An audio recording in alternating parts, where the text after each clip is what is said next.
عثمان shower لے کر نکلا اور بیڈ پر بیٹھی رمیسا کی طرف بڑھا۔ اس کی آنکھوں میں کئی سالوں کی پیاس تھی۔ رمیسا کا دل سینے میں زور سے دھڑک رہا تھا۔ عثمان نے جھک کر اس کے ہاتھ کو اپنے ہاتھ میں لیا اور اپنے لبوں سے چھوا۔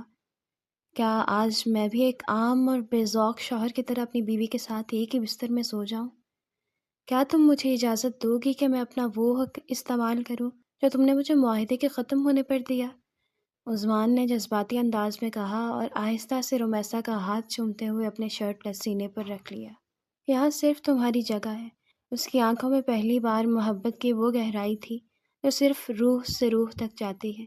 رمیسا نے آہستہ سے اپنی آنکھیں موند لیں۔ عثمان نے اس کی پیشانی پر بوسہ دیا اور پھر آہستگی سے اپنی گود میں بٹھا لیا۔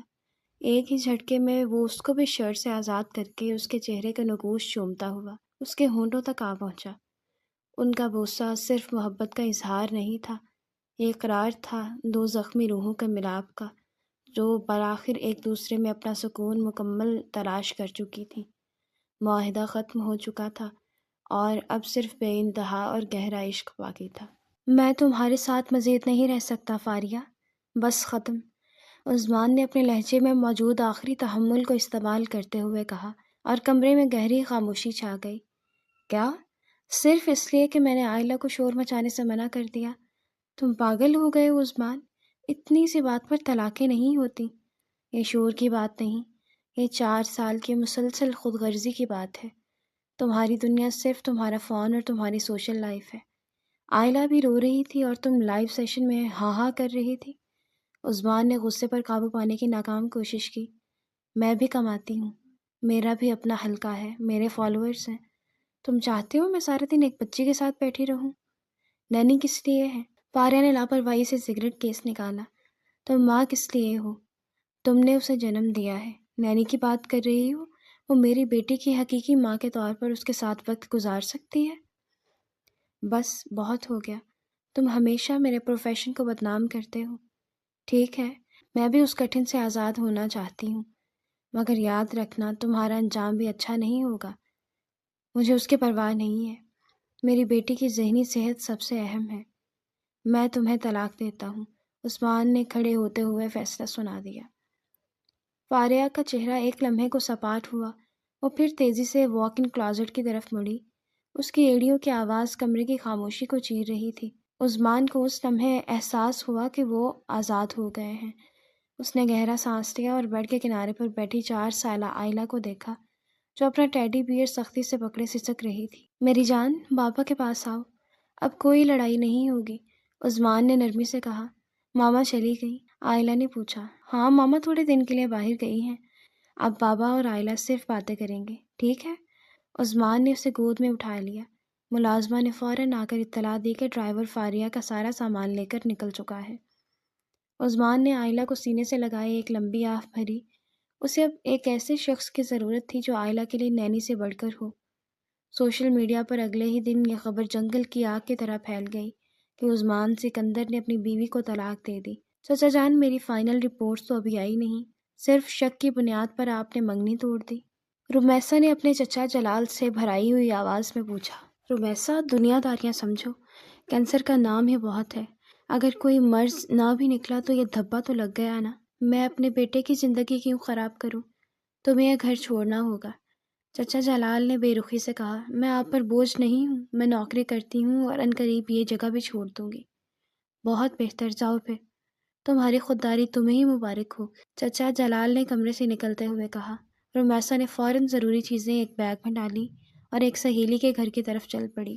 اسے ایک مستحکم نوکری کی ضرورت تھی۔ اسی شام اس کی دوست جمیلہ کا فون آیا۔ رمیسا، چچا نے پھر کچھ کہا، سب کچھ ختم ہو گیا۔ مجھے اب نوکری چاہیے، کوئی اچھی محفوظ نوکری جمیلہ۔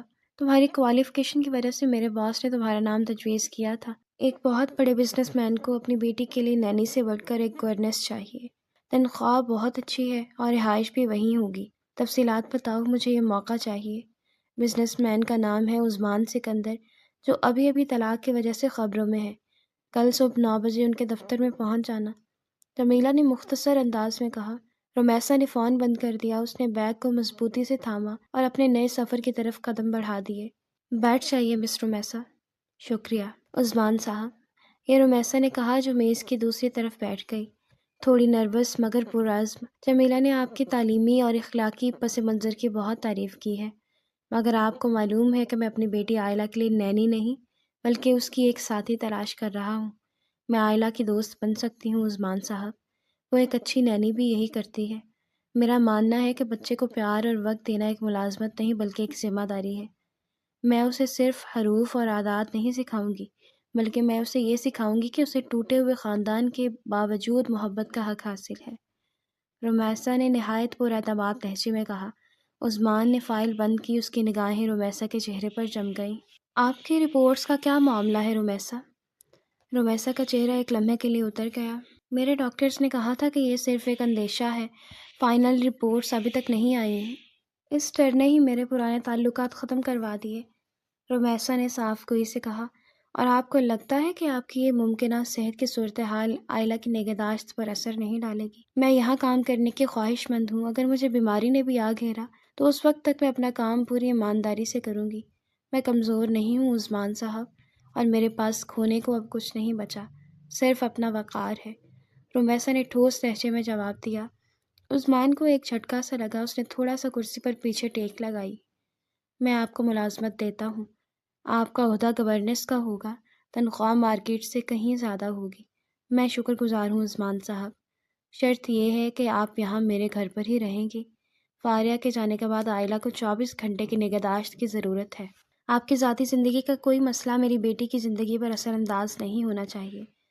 میری ذاتی زندگی میں اب کوئی مسائل نہیں، صرف میرا کام ہے۔ میں کل سے جوائن کر سکتی ہوں۔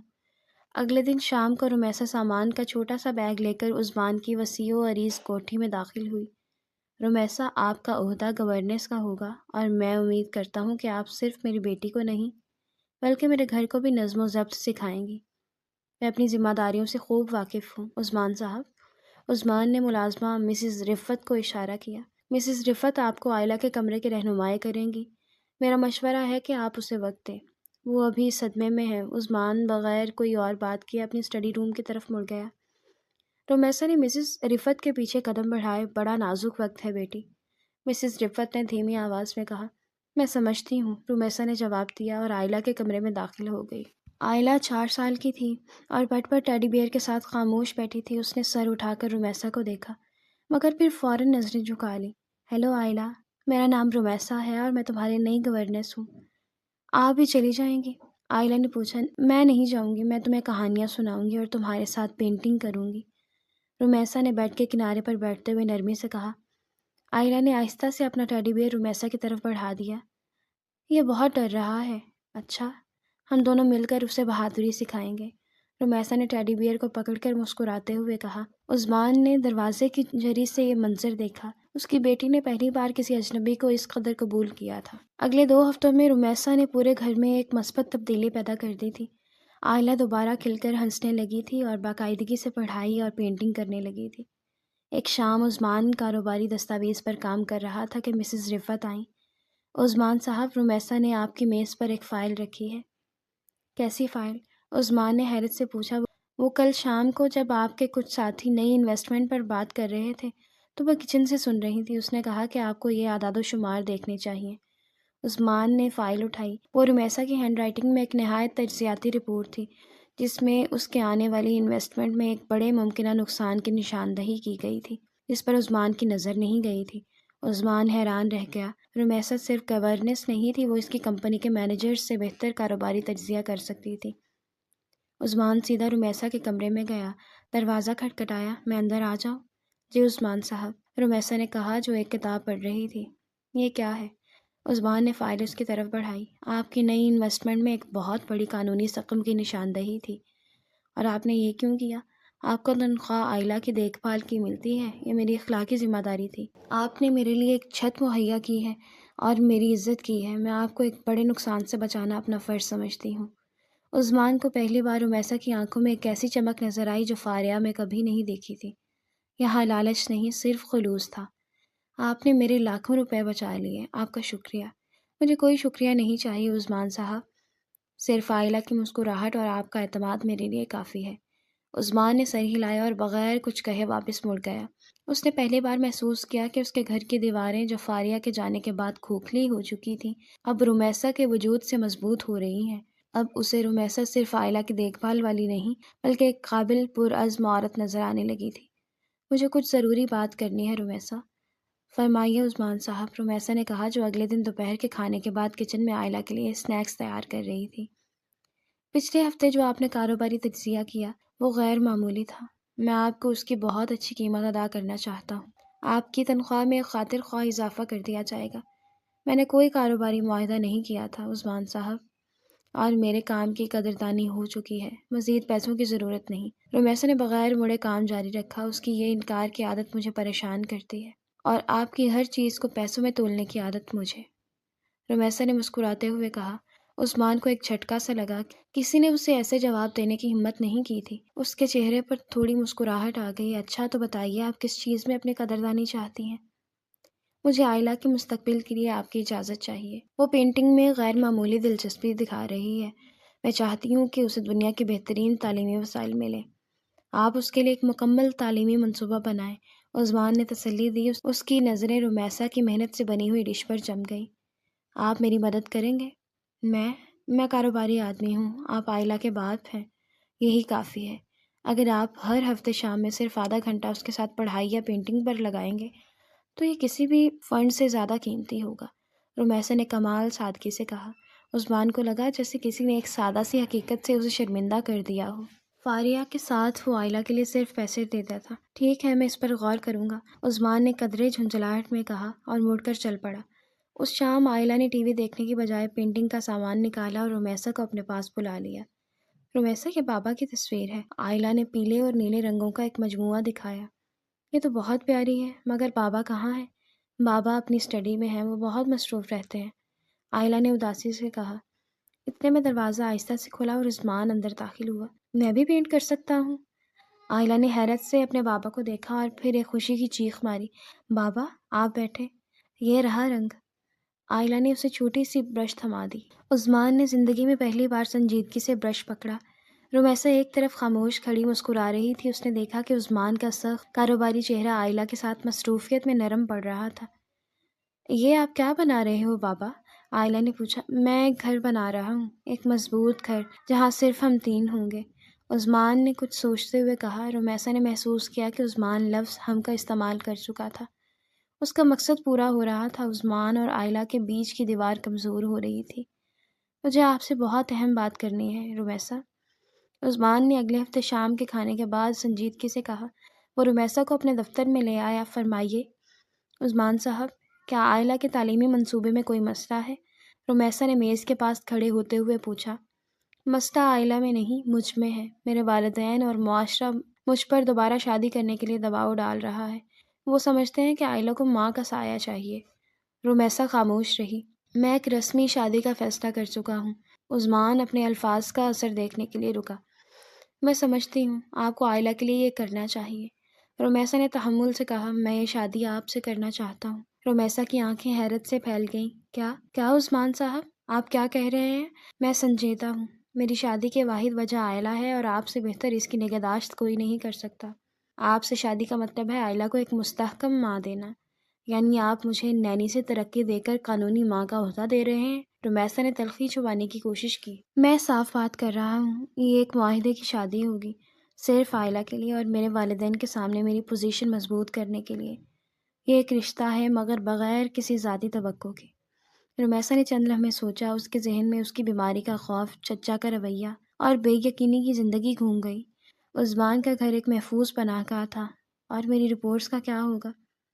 اگر میری صحت بگڑ گئی تو؟ میں آپ کے علاج اور دیکھ بھال کی ذمہ داری لیتا ہوں۔ اس معاہدے میں آپ کی سلامتی اور عائلہ کی ذمہ داری میرے اوپر ہوگی۔ آپ اس گھر کو چھوڑ کر نہیں جائیں گی، عثمان نے وعدہ کیا۔ میں یہ پیشکش صرف ایک بہت اچھی بات ہے میری جان۔ وہ کیا؟ اس معاہدے میں میری عزت نفس سب سے مقدم ہوگی۔ میں آپ کے ذاتی تعلقات میں کوئی مداخلت نہیں کروں گی، اور آپ بھی مجھے صرف عائلہ کی ماں سمجھ کر احترام دیں گے۔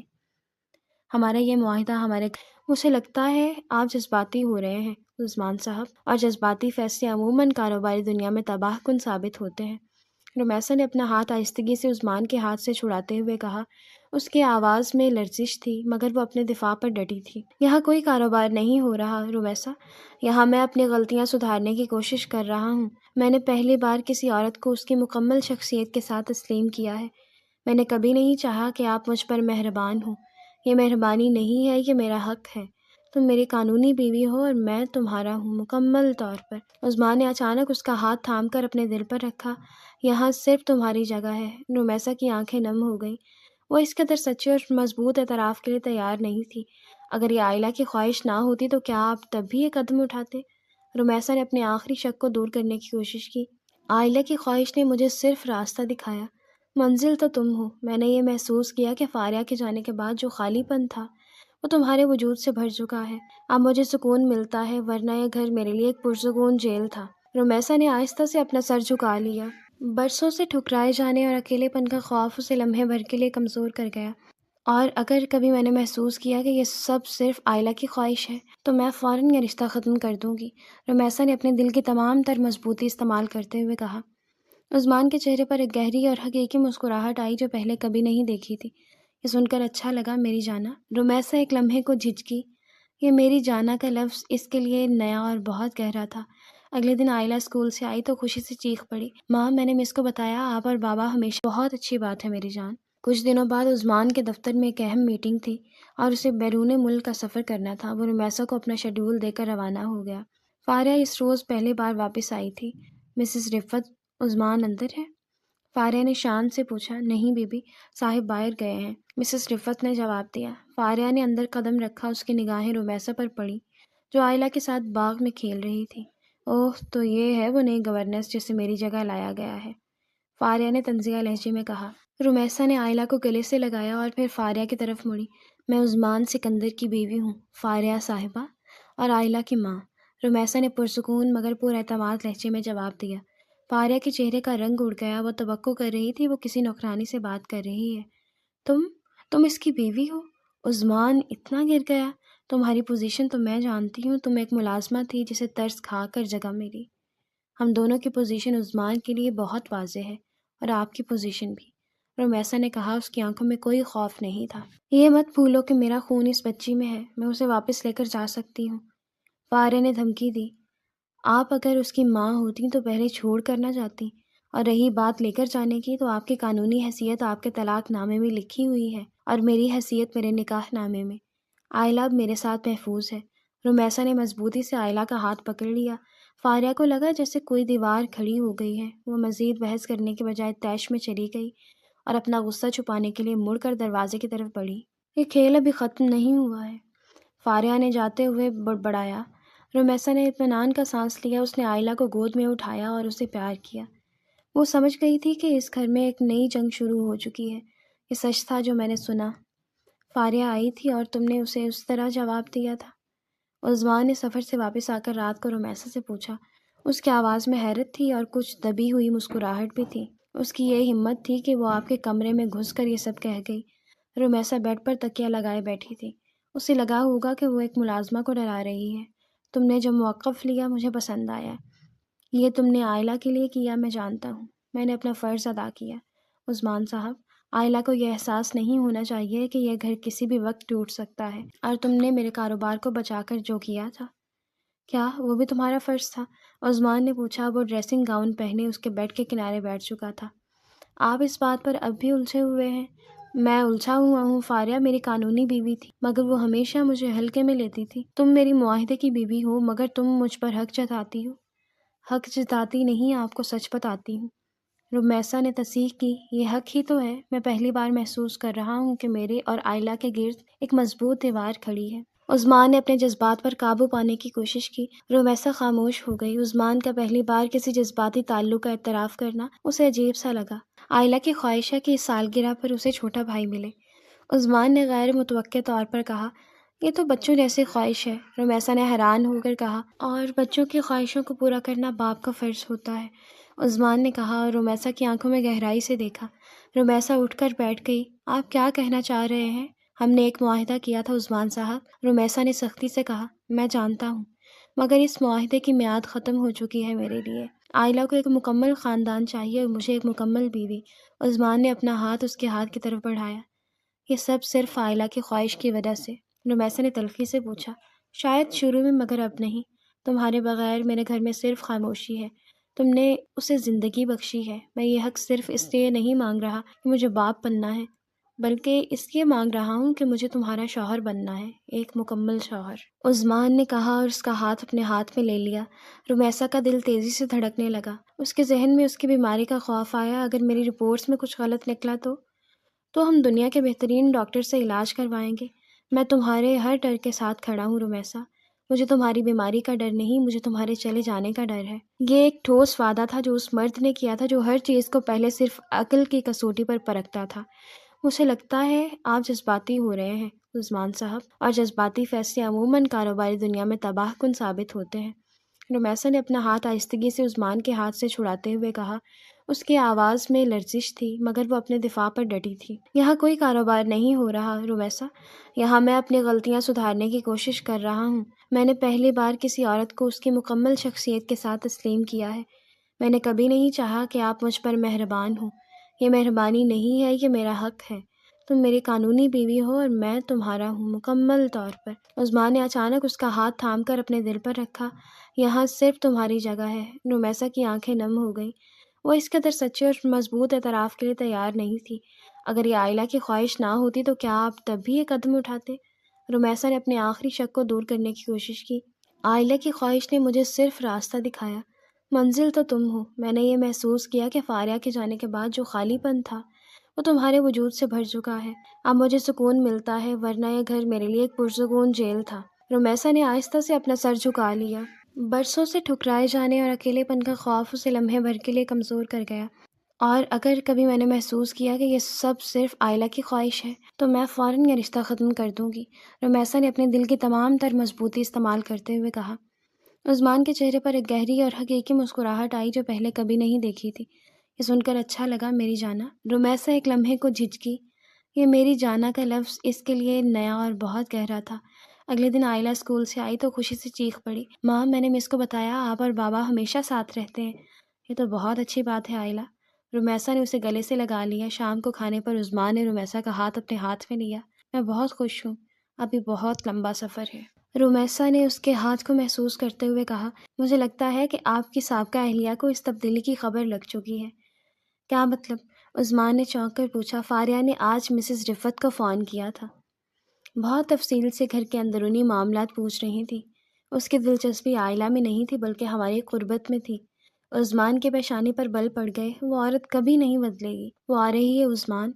وہ آپ دونوں کو خوش نہیں دیکھنا چاہتی۔ ہمیں تیار رہنا ہوگا، خاص طور پر عائلہ کو اس سازش سے محفوظ رکھنا ہوگا۔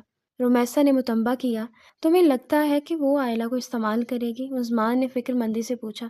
وہ جانتی ہے کہ عائلہ آپ کی کمزوری ہے۔ وہ آج پھر میرے دفتر میں آئی تھی عثمان۔ جمیلہ نے فون پر عثمان کو بتایا۔ عثمان اس وقت گھر میں رمیسا کے ساتھ لان میں بیٹھا کافی پی رہا تھا۔ کون؟ فاریہ؟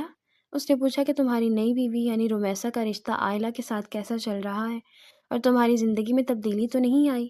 اسے کہہ دو کہ تبدیلی نہیں آئی بلکہ انقلاب آیا ہے، عثمان نے سرد لہجے میں کہا۔ رمیسا نے اپنا کپ رکھا اور عثمان کی طرف دیکھا۔ اسے لگا کہ عثمان کا غصہ بڑھ رہا ہے۔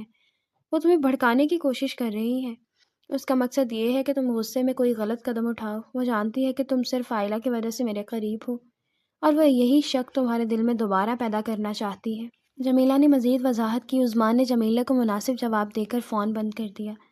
تمہیں کیا لگتا ہے کہ ہمیں اسے روکنے کے لیے کیا کرنا چاہیے؟ عثمان نے رمیسا سے براہ راست پوچھا۔ ہمیں اسے کوئی جذباتی ایندھن نہیں دینا چاہیے۔ فاریہ کا واحد ہتھیار آپ کی جذباتی کمزوری اور غصہ ہے۔ وہ چاہتی ہے کہ آپ اسے اپنا دشمن سمجھیں۔ رمیسا نے تجزیہ کیا۔ وہ میری دشمن ہے، میں اس سے نمٹ لوں گی، مگر اس وقت ہمارا فوکس صرف عائلہ کی حفاظت پر ہونا چاہیے۔ اسی رات دیر سے گئے جب رمیسا عائلہ کو سلانے کے بعد بستر پر آئی تو اس نے ایک عجیب منظر دیکھا۔ عثمان خاموشی سے لیٹا ہوا تھا اور اس کے ہاتھ میں ایک کاغذ تھا۔ کیا دیکھ رہے ہیں؟ رمیسا نے پوچھا۔ تمہارا نکاح نامہ۔ میں دیکھ رہا ہوں کہ میں نے پہلی بار کسی سے معاہدہ نہیں کیا بلکہ اپنے دل سے دستخط کیے ہیں۔ ہم نے معاہدہ کیا تھا لیکن اب معاہدہ ٹوٹ چکا ہے۔ عثمان نے اٹھ کر اسے اپنے قریب کیا۔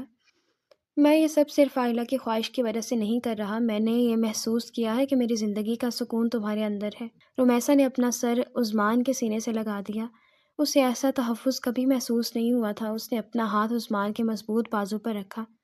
میں فاریہ کو جواب دوں گی، مگر میرے انداز میں۔ وہ اب آئلہ کی طرف مڑ کر بھی نہیں دیکھے گی۔ کچھ دن بعد جب رمیسا آئلہ کو اسکول چھوڑنے گئی تو وہاں فاریہ موجود تھی۔ وہ بظاہر آئلہ سے ملنے آئی تھی۔ یہ کون ہے جو میری بچی کو لے کر آئی ہے؟ اوہ، وہی گورنس جو اب میری جگہ لینا چاہتی ہے، فاریہ نے بلند آواز میں کہا تاکہ آس پاس کے والدین سنیں۔ رمیسا نے آئلہ کا ہاتھ مضبوطی سے پکڑے رکھا۔ میں نے تمہاری جگہ نہیں لی فاریہ، تم خود چھوڑ کر گئی تھی، اور تمہاری جگہ لینا کوئی خاص کامیابی بھی نہیں ہے۔ رمیسا نے پرسکون مگر فیصلہ کن لہجے میں جواب دیا۔ تمہیں لگتا ہے کہ تم آئلہ کو مجھ سے بہتر ماں بن کر دکھاؤ گی؟ تم تو پہلے سے ہی بیمار ہو، تمہاری رپورٹس ابھی تک نہیں آئی ہیں۔ فاریہ نے رمیسا کی کمزوری پر براہ راست حملہ کیا۔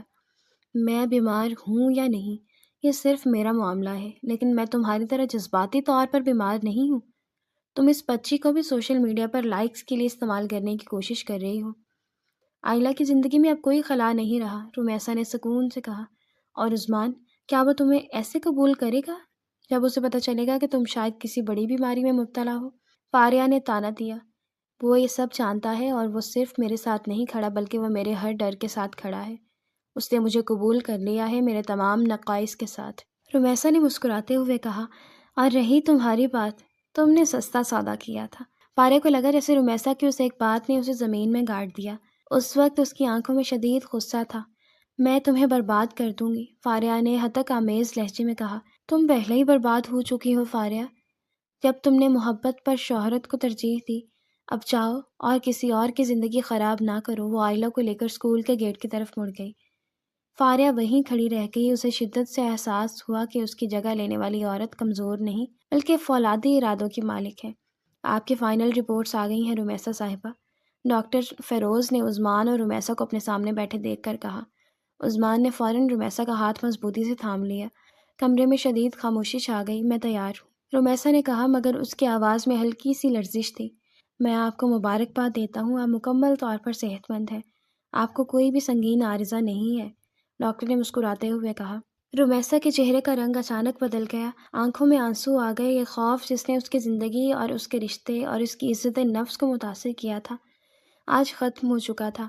عثمان نے فوراً اسے گلے سے لگا لیا۔ میں جانتا تھا میری جانا، میں جانتا تھا، عثمان نے جذباتی انداز میں کہا۔ اسی شام عثمان نے رمیسا کے اعزاز میں ایک چھوٹی سی تقریب رکھی اور وہاں اپنے تمام احباب کے سامنے اس بات کا باقاعدہ اعلان کیا کہ رمیسا صرف اس کی بیوی ہی نہیں بلکہ اس کی زندگی کا سب سے قیمتی اثاثہ ہے۔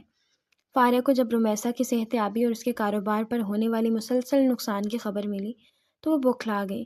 اس نے عثمان کے خلاف ایک سازش کا آخری قدم اٹھانے کا فیصلہ کیا۔ وہ عثمان کی کمپنی کی ایک حریف سے مل گئی۔ میں تمہاری مدد کر سکتی ہوں، مگر میرا مقصد صرف عثمان کی بربادی ہے۔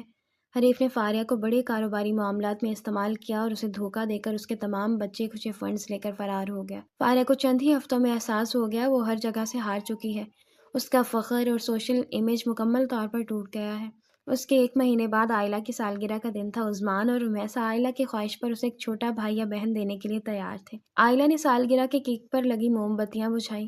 تم نے کیا مانگا میری جان؟ رمیسا نے آئلہ سے پیار سے پوچھا۔ میں نے دعا مانگی کہ بابا اور ماما ہمیشہ ساتھ رہیں، اور اب میں بابا کی طرف سے آپ کو تحفہ دوں گی، آئلہ نے کہا اور ایک خوبصورت ڈائمنڈ کا ہار رمیسا کے گلے میں پہنا دیا۔ یہ کیا؟ رمیسا نے حیرت سے پوچھا۔ یہ ہماری نئی زندگی کا آغاز ہے، عثمان نے مسکراتے ہوئے کہا۔ اور میرا تحفہ کہاں ہے عثمان صاحب؟ رمیسا نے جان بوجھ کر رسمی انداز اپنایا۔ تمہارا تحفہ میں ہوں، مکمل طور پر، بغیر کسی معاہدے کے۔ میں نے آئلہ کے لیے ماں مانگی تھی اور اللہ نے مجھے ایک مکمل جیون ساتھی دے دیا۔ عثمان نے اس کا ماتھا چوم لیا۔ فاریہ جو سڑکوں پر تنہا پھر رہی تھی، اس نے دور سے عثمان کے گھر کی روشنی اور خوشی کی آوازیں سنی۔ اسے اس بات کا سخت احساس ہوا کہ اس نے ایک وفادار شوہر، ایک پیار بھری بیٹی اور ایک پرسکون زندگی کو محض شہرت کی جھوٹی چمک کے لیے ٹھکرا دیا تھا۔ اس نے خسارے کا سودا کیا تھا، جبکہ رمیسا کو اس کے صبر، سچائی اور محبت کا پورا انعام مل چکا تھا۔ عثمان، رمیسا اور آئلہ کا گھر اب محبت، اعتماد اور سکون کی ایک مضبوط دیوار بن چکا تھا۔